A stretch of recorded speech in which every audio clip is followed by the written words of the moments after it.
Hola amigos, estoy de nuevo con ustedes una semana más dentro de este programa, esta serie de 13 programas dedicada a la familia, a cómo vivir cristianamente en familia, a la vocación a vivir en familia. Les decía a ustedes la semana pasada que quiero dedicar 4 programas, el centro de esta serie, a la familia desde la perspectiva de los esposos, que no es lógicamente la única perspectiva, pero que es la perspectiva fundamental. He dividido la etapa de la vida de unos esposos en 4 bloques. La primera, a la que me referí la semana pasada, los primeros años del matrimonio, imaginemos que son en torno a 15 años que dura esa primera etapa. Después la segunda, a la que voy a referirme hoy, la etapa central, más o menos una veintena de años. Y luego vendría la tercera etapa, la etapa de la edad ya más que adulta, la edad que empieza a ser de la tercera edad, y luego la etapa final, donde los dos, primero uno, luego el otro, terminan su vida aquí en la tierra y se van a encontrar con el Señor. Les decía la semana pasada, hablando de esta etapa inicial, que tiene sus problemas típicos, pero también sus ventajas, es decir, sus elementos de tipo humano a favor, ¿no? Por ejemplo, los problemas relacionados con el anclaje, el aprender a convivir, a conocerse mejor, sobre todo cuando no se había hecho bien el noviazgo, los problemas llegados a la aparición de los niños, los problemas ligados a una enorme carga de trabajo para salir adelante, porque normalmente pues, es cuando hay que esforzarse más para pagar el piso, en fin, tantas cosas, ¿no? A favor está que esa misma llegada de los niños es un elemento unitivo extraordinario, que todavía está fresco el amor intenso de tipo sentimental que les llevó al matrimonio. Bueno, les recomendaba, para esa etapa inicial, les recomendaba intentar no despersonalizarse, es decir, no perder la relación personal con el Señor, no perder de vista que el cónyuge sigue siendo el cónyuge y no es ya simplemente el papá o la mamá, sino que hay que mantener una relación personal con el cónyuge, hay que intentar encontrar un tiempo para estar a solas, ¿verdad? Y sobre todo les decía que yo veo muy importante, en una época como la nuestra, de una forma especial, veo muy importante lograr entrar en una dimensión más amplia de familia, en una familia espiritual, en un movimiento de espiritualidad, en un grupo de matrimonios, a ser posible que tenga características semejantes a las que uno tiene para poder encontrar parejas, esposos que teniendo una situación, una problemática parecida, pues puedan aportarnos también unos ejemplos que nos ayuden en nuestras propias situaciones. Esto es un resumen de la etapa anterior, de esos primeros años del matrimonio, que, bueno, de una forma así muy general he supuesto que duraría como unos 15 años. Se casan a los 25 y ahora ya tenemos a esa pareja entrando en la cuarentena. Bueno, esa edad que antes se llamaba la del demonio meridiano, ahora como la gente vive más, quizá hoy esa edad media ya no es la cuarentena, sino la cincuentena. En todo caso, nos encontramos con una pareja de esposos que llevan ya 10, 15 años casados, que están entrando en los 40 años y que afrontan la etapa central de su matrimonio, más o menos desde los 40 hasta los 60 años. Lo mismo que en el caso anterior, hay una serie de problemas típicos de esta etapa y también hay que encontrar la forma de afrontar esos problemas típicos. Y también, como hago siempre, vamos a hacer una breve pausa para a continuación desarrollar tanto los problemas como las soluciones que podemos encontrar a esos problemas. Hasta ahora mismo.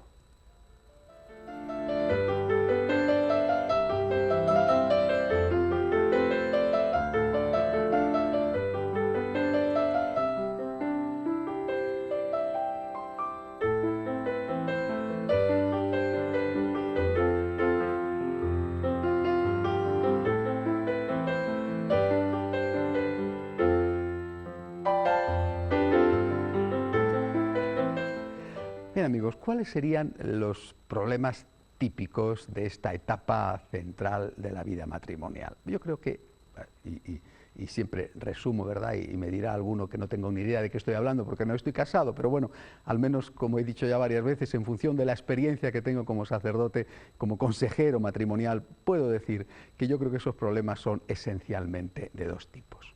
Por un lado, que ya no hay los, digamos, recursos que había en la etapa anterior, a la vez que siguen los desgastes de alguna manera aumentados. Me refiero, por ejemplo, a los hijos y al tema de las relaciones sexuales. Es decir, por un lado tenemos que la pareja ha ido amortiguando el tipo de amor, no digo el amor, sino el tipo de amor que le llevó al matrimonio.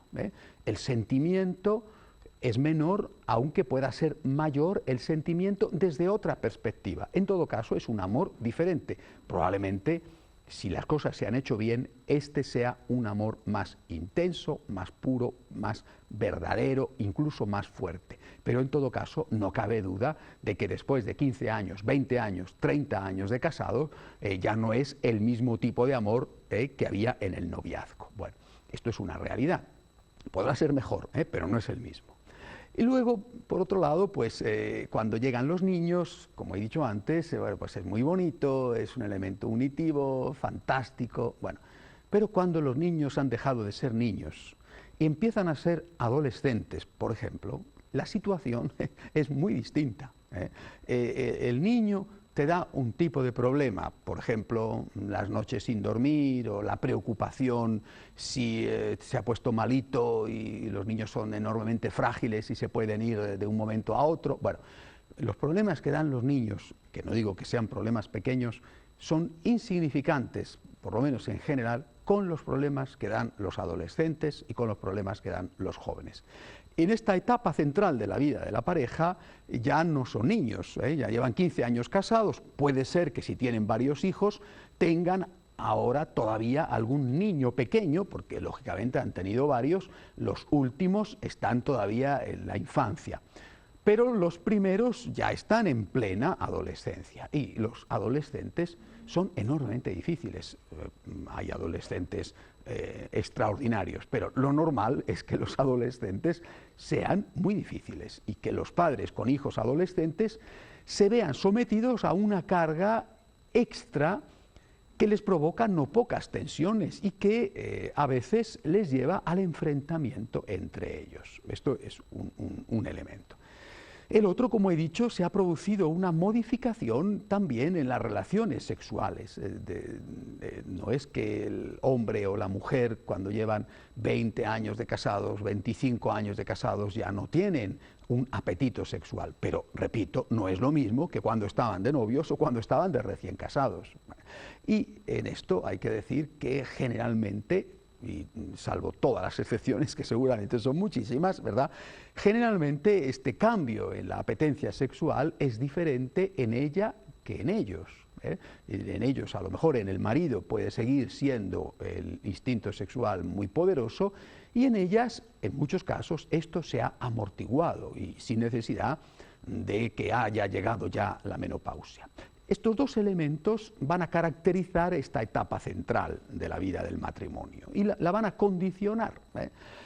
Y hay que procurar, primero saberlo, ¿verdad? Y luego intentar dar una solución específica a cada uno de estos elementos. Veamos el primero, por ejemplo, los problemas que dan los hijos, que en esta etapa a veces son graves problemas. Y hay siempre la tentación de pensar que esos adolescentes o jóvenes que están dando problemas, los están dando porque la otra parte, el cónyuge, no ha sabido educarlos convenientemente. Por lo tanto, hay una tentación a responsabilizar al otro, a la esposa o al esposo, de que esos muchachos estén haciendo tantas tonterías, sean rebeldes, no estudien, no hagan caso, quieran entrar y salir de casa cuando les apetezca, por no decir cosas que pueden presentarse y que son todavía mucho más graves.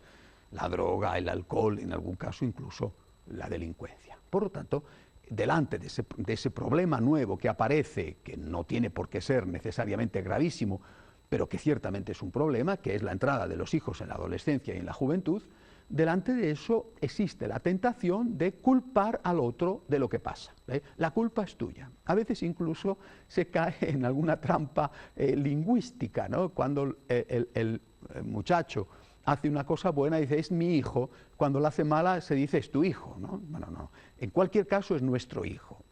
Incluso, aunque pueda haber algo de verdad, en el sentido de que la inhibición, por ejemplo, del padre en la labor educativa, porque ha estado dedicado a ganar dinero, ¿verdad?, sea en parte culpable de que esos hijos no hayan tenido una figura paterna en casa y no se hayan educado debidamente, hay que intentar, de verdad, con toda la fuerza que uno pueda, no discutir nunca delante de los hijos. Los hijos en la edad adolescente generan unos problemas que, unido al cansancio, unido a todo lo demás, al fin somos seres humanos, van a provocar unas tensiones enormes. Pero hay que hacer un enorme esfuerzo para no discutir, no pelearse delante de los hijos. Si tienes que decirle a tu esposo, tienes que decirle a tu esposa algo con respecto a la educación de los hijos, por favor, procura no desautorizarle o no desautorizarla en público. Delante de los hijos no hagas escenas, y es uno de los elementos más tristes de esta etapa y, por desgracia, más frecuentes. Las broncas domésticas, donde se ventilan los asuntos de todo tipo, pero muchas veces ligados a la educación de los hijos o digamos que provocados como gota que desborda un vaso por algún problema con los hijos, y se ventilan todos los asuntos.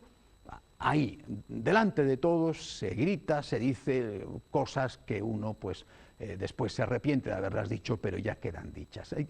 Hay que hacer un esfuerzo por en resolver los problemas en la intimidad del matrimonio. Y por supuesto, por resolverlos naturalmente que con franqueza, diciendo las cosas, pero sin que eso represente ningún tipo de violencia, y no solamente violencia física, que tiene que ser rechazada absolutamente, sino también la violencia verbal, que a veces es mucho más, vamos, es mucho más frecuente que la física, ¿no?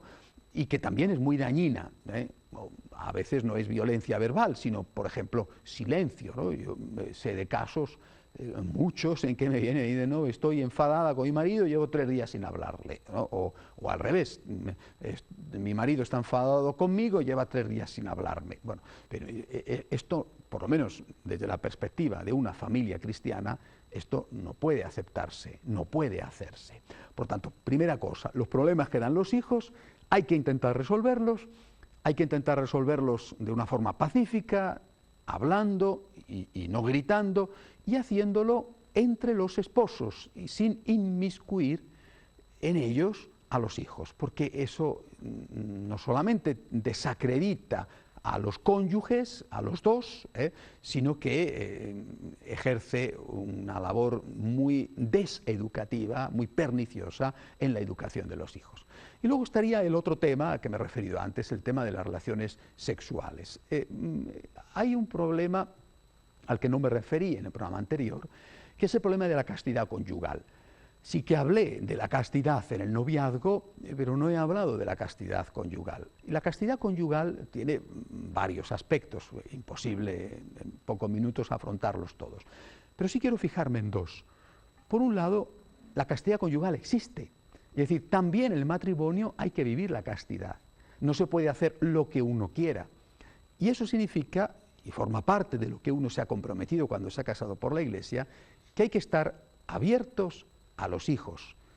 Y que hay que estar abiertos a los hijos con una actitud generosa y con una actitud responsable, utilizando con una actitud generosa aquellos medios que son lícitos, que son permitidos por la Iglesia porque han sido puestos por Dios, que son los métodos de control natural de la natalidad. Ahora, repito, con una actitud generosa, porque si no podía darse el caso de que utilizando medios legítimos no se tuvieran niños o se tuvieran muy pocos niños. Bueno, pero ¿qué sucede cuando la pareja llega un momento en que dice ya no queremos tener más hijos? Con una paternidad responsable no conviene que vengan más niños. Tenemos 4, tenemos 5 niños. Bueno, hay que hacer un esfuerzo por vivir la castidad conyugal. Si se ha vivido antes, a partir de ese momento hay que vivirlo con una especial intensidad. Y esto representa un esfuerzo y un sacrificio. No es el único esfuerzo en este tema. Por ejemplo, es una época en la cual más el hombre que la mujer, repito, estamos entrando en este centro de la vida matrimonial, de 40 a los 60 años, ¿verdad? Y más el hombre que la mujer experimenta un ocaso en su vida. La mujer también, pero no le da tanta importancia. Y el hombre experimenta un ocaso. Nosotros, quizá porque somos, aunque no lo parezca, muy vanidosos, ¿verdad?, nos gusta ser siempre unos conquistadores, nos gusta tener la sensación de que todavía podemos conquistar. Cuando a ese hombre que quizá en algunos aspectos profesionales ha destacado, le surge la oportunidad de tener una relación extramatrimonial con una mujer más joven, que es posible que esté ligada a él por algún vínculo laboral, la típica secretaria, pues es muy frecuente ver cómo estos hombres con 50 o incluso con 60 años no se resisten a la tentación y tienen relaciones extramatrimoniales de infidelidad, ¿no?, que son no solamente un pecado, sino una ofensa para la dignidad de su esposa, ¿no? Por tanto, es un punto a tener en cuenta de una manera especialmente importante. La castidad tiene que vivirse también dentro del matrimonio, tanto en la relación de los dos cónyuges, como en la relación de cada uno de ellos con personas que no forman parte de la pareja. Pues a lo mejor, en fin, la relación se ha deteriorado, incluso la relación sexual entre ambos se ha podido deteriorar, pero a lo mejor esa relación sexual se ha deteriorado porque previamente se ha deteriorado la relación afectiva, por lo que sea, a causa de los hijos, a causa del trabajo, a causa de la separación, de la separación que a veces provoca el trabajo, se ha enfriado el afecto, la relación sexual ya no es tan placentera como antes, o incluso se ha deteriorado mucho, ¿verdad? Bueno, y surge la tentación de establecer una nueva relación con otra persona, que no necesariamente, por lo menos en un primer momento, va a dar lugar a una nueva familia y a una ruptura del matrimonio. A lo mejor es simplemente una aventura, pero que con mucha frecuencia termina por convertirse en algo que destruye el matrimonio. Y hay que tener un especial cuidado en esta etapa en evitar ese tipo de relaciones extramatrimoniales. También hay que tener cuidado en la etapa inicial, pero son más frecuentes las relaciones extramatrimoniales en esta etapa. Ya tus hijos tienen 14, 15 años, está en la adolescencia, bueno, él o ella piensa que él está tan embebido en su trabajo que la tiene un poco abandonada, él está cansado de llegar a casa y todos los días gritos, todos los días tensiones, todos los días problemas, y al final de repente aparece una muchacha más joven, más bonita, que bueno, pues que es una subalterna de él, por poner un ejemplo muy frecuente, ¿no? Y dice, mira, yo todavía soy apetecible para mujeres jóvenes, la tentación de la vanidad, en fin, se cometen no solamente pecados, sino se cometen ofensas gravísimas contra el otro cónyuge, hacia el cual hay un deber de fidelidad. Bien, ¿cómo afrontar estos problemas? Repito, por un lado, evitando las escenas, por otro lado, evitando la infidelidad, pero sobre todo, lo decía la semana pasada, manteniendo cada vez con más intensidad, si cabe, una relación personal con el Señor. Si esa relación personal con el Señor se tiene, no digo que una persona que reza, una persona que comulga, sea una persona que es inmune a toda tentación, o que sea una persona que jamás va a perder el control de sus nervios. Ojalá, ¿verdad? Pero sí que es verdad que una persona que reza, una persona que comulga, una persona que se confiesa, es una persona que va a afrontar con más facilidad tanto el control de su carácter y por lo tanto lograr tener una relación con el cónyuge pacífica y educada, como la fidelidad a ese cónyuge y por lo tanto evitar todo tipo de infidelidad fuera del matrimonio. Yo creo que es en este momento, en esta etapa de la vida, donde esa relación personal con el Señor tiene que estabilizarse y tiene que convertirse en algo habitual. Una persona cristiana que ha formado una familia cristiana no puede olvidar nunca, y por lo tanto tampoco en este momento, que tiene que llevar una vida cristiana. Si la lleva, va a afrontar con mucha más facilidad los problemas típicos de esta etapa de su matrimonio. E insisto, lo mismo que la semana pasada. Además de esta relación personal con el Señor, además de esto, la pertenencia a una familia espiritual. Si la familia se queda aislada, si la familia está replegada en sí misma, se hace muchísimo más frágil. Si la familia, por el contrario, forma parte de un equipo familiar, de un grupo de familias a las cuales ayuda y de las cuales recibe ayuda, va a tener más fácil, va a ser más sencillo para esa familia afrontar los problemas que en esa etapa central de su vida están atravesando.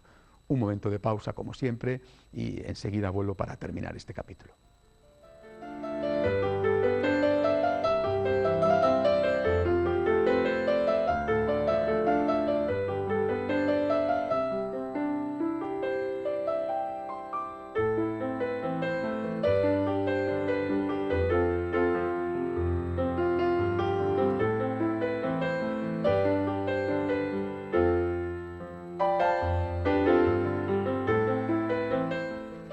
Estoy viendo en este capítulo esa etapa central en la vida del matrimonio, esa etapa central que, bueno, de forma simbólica va desde los 40 hasta los 60 años.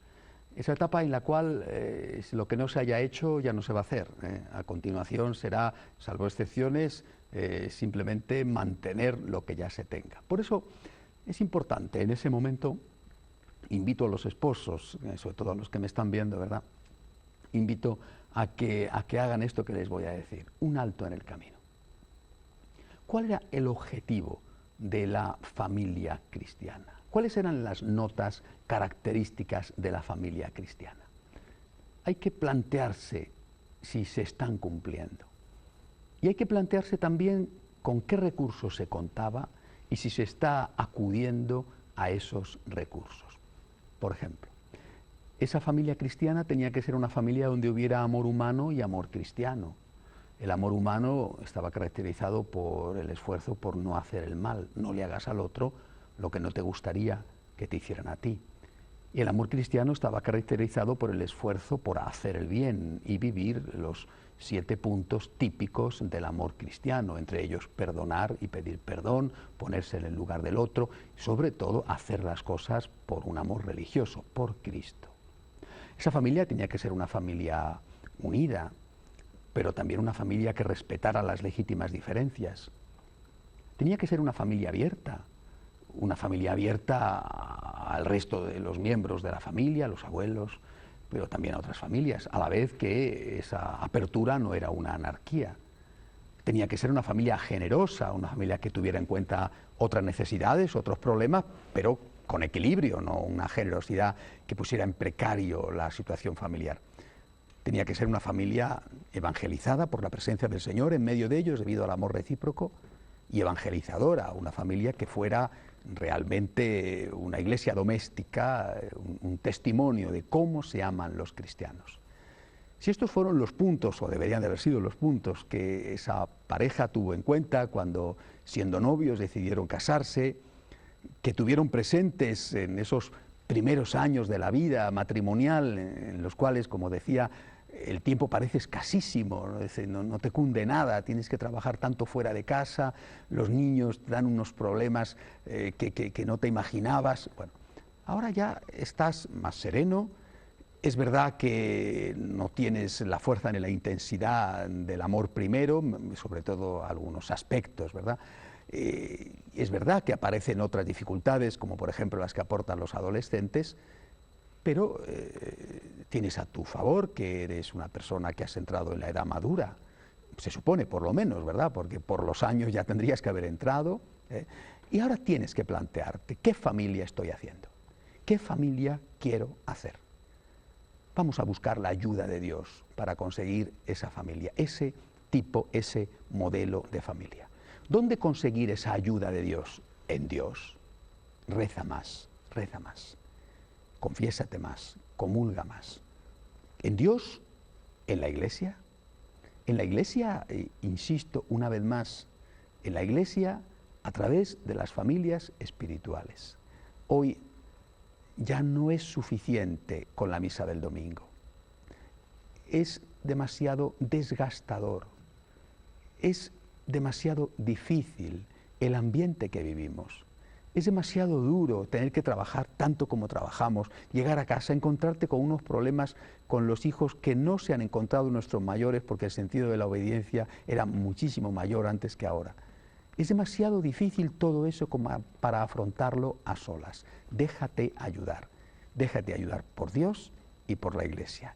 Y déjate ayudar porque estás terminando la etapa central de tu vida y si no lo consigues ahora, no lo conseguirás nunca.